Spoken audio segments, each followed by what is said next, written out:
বৃষ্টি আমার সবসময় অনেক বেশি ভালো লাগে, সেটা ছোটোবেলা থেকেই। বৃষ্টি পড়লে আমার মধ্যে কেন যেন একটা একটা খুশি খুশি একটা খুশি অনুভব হয়।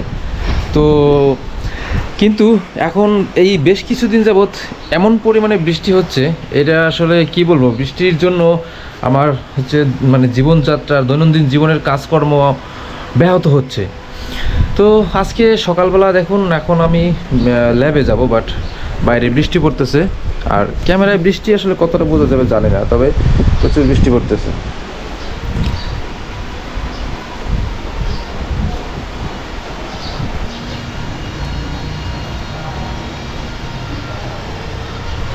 তো যাই হোক, এখন সম্ভবত আমাকে রেইনকোট পরে তারপর বের হতে হবে। এর আগে গতকালকে পর্যন্ত বেশ কিছুদিন যাবৎ বৃষ্টিটা এমন ছিল যে এখন বৃষ্টি হইতেছে, আবার একটু পরে আবার রোদ।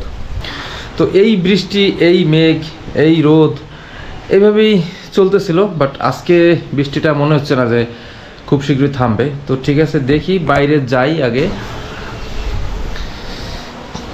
আমি তো রেইনকোট পরে নিলাম, কিন্তু আমার এই ক্যামেরার জন্য কোনো রেইন প্রোটেক্টর বা রেইনকোট নেই ক্যামেরার। তো দেখা যাক কি হয়, ভিডিও করতে পারি কিনা। যদি বৃষ্টি একটু কমে তাহলে অবশ্যই ভিডিও করব। কিছুক্ষণ আগেও বৃষ্টিতে সব কিছু একবারে থমকে ছিল, আবার দেখুন এখন আবার হচ্ছে বৃষ্টি চলে গেছে, প্রায় রোদ উঠেছে। আর মানুষজনেরও অনেক আনাগোনা বেড়ে গিয়েছে বৃষ্টির জন্য। সবাই হয়তো বা আটকা পড়েছিল, যেমনটা আমিও আটকা পড়েছিলাম। বৃষ্টির পরে একটা ব্যাপার ভালো লাগে যে পরিবেশটা অনেক বেশি ক্লিন থাকে, একবারে নিট অ্যান্ড ক্লিন। বায়ুতে কোনো ধুলোবালি থাকে না। রাস্তায় যদিও একটু কাদা থাকে বা বেশি বৃষ্টি হলে বালুকণা ভিজা বালুকণা থাকে, বাট সেটা ওড়ে না বাতাসের সাথে।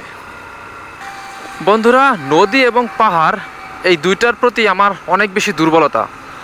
মন চাইলেই বা সময় পেলেই আমার ছুটে যেতে মন চায় নদীর পাড়ে অথবা কোনো পাহাড়ে। তবে আমি যেহেতু বরগুনাতে থাকি, বরগুনায় চাইলেও পাহাড় দেখার মতো ওরকম সুযোগ নেই।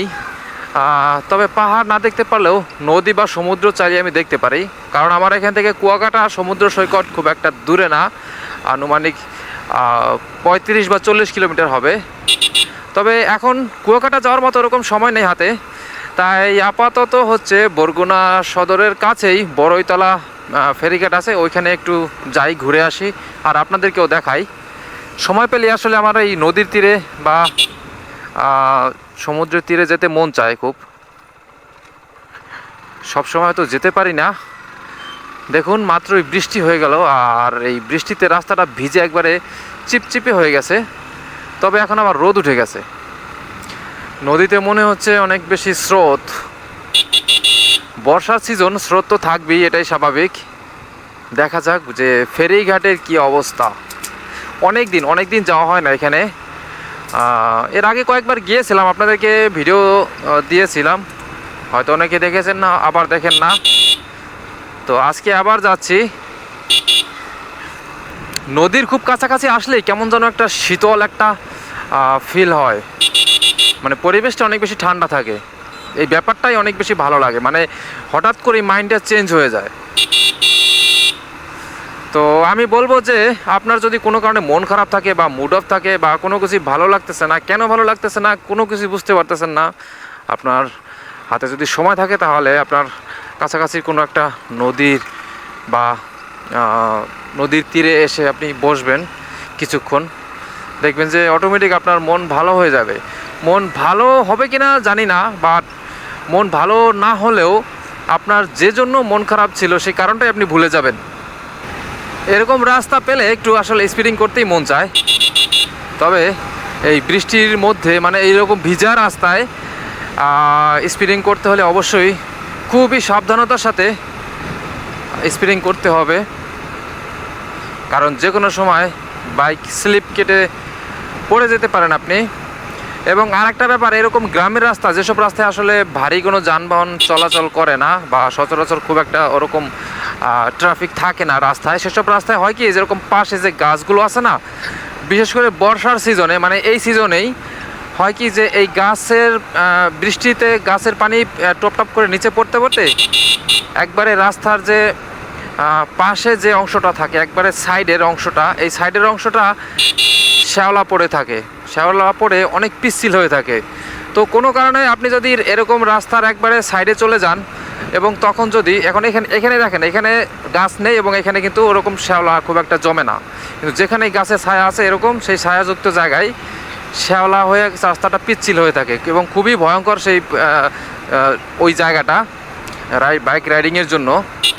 তো যেটা বলছিলাম যে আপনি যদি কোনো কারণে এরকম একবারে পাশে গিয়ে যদি আপনি ব্রেক করেন কোনো কারণে এরকম কোনো পাশে গেলে, তো তখন হবে কি আপনি স্লিপ কেটে পড়ে যাবেন এবং পড়ে যাওয়ার সম্ভাবনাটা অনেক বেশি থাকে।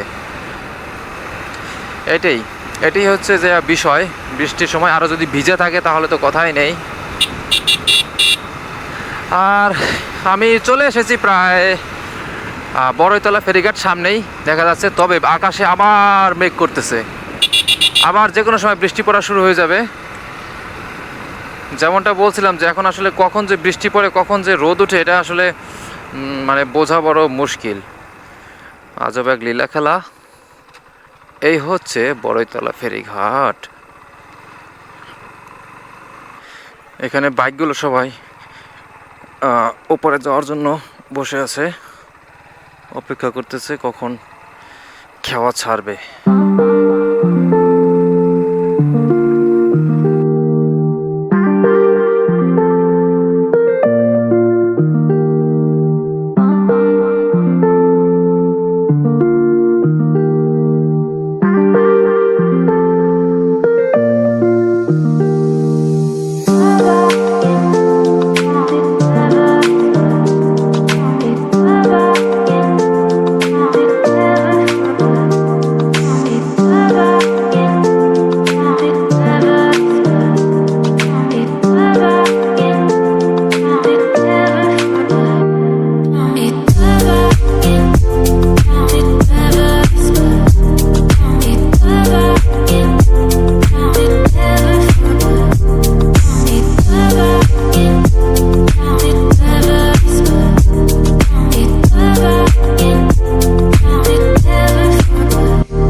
বৃষ্টি আসার আগে আগে আমার আবার বাসায় যেতে হবে, কিছু করার নেই।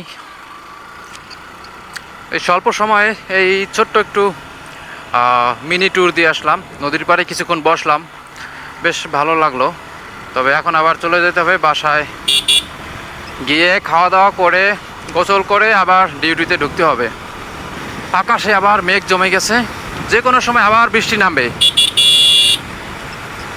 মানুষের জীবনটা আসলে আমি মনে করি এই আকাশের মেঘের মতো, বর্ষার সিজনের মেঘ, এখনকার সময়ের যে মেঘ, কখনো মেঘ আবার কখনো বৃষ্টি কখনো রোদ। ঠিক তেমন আবার মানুষের জীবনেও কখনো সুখ কখনো দুঃখ বেদনা এগুলো থাকবেই। তবে আমার একটা ব্যাপার ভেবে আফসোস হয়, যাদের আসলে সবসময় মানে সুখী থাকে, যারা মানে যাদের মধ্যে কোনো দুঃখ না পাওয়ার আকাঙ্ক্ষা, যাদের মধ্যে না পাওয়ার কোনো বেদনা নেই, তাদের আসলে জীবনটা আমি মনে করি পানসে। কারণ না পাওয়ার আকাঙ্ক্ষা মানে দুঃখ না থাকলে সুখের অনুভূতি বোঝা যায় না, ব্যাপারটা সেরকমই। যাদের সবসময় শুধু সুখ আর সুখ, তাদের আসলে মানে তারা সুখ এটা যে সুখ তারা সেটাই আসলে মাঝে মাঝে ভুলে যায়, জীবনটা একঘেয়েমি হয়ে যায়। আবার বৃষ্টি পড়তেছে, প্রচণ্ড পরিমাণে বৃষ্টি শুরু হয়ে গেছে, আমার ক্যামেরা ভিজে যেতে পারে, তো আমি এখন ক্যামেরাটা ব্যাগে ঢুকিয়ে রাখবো।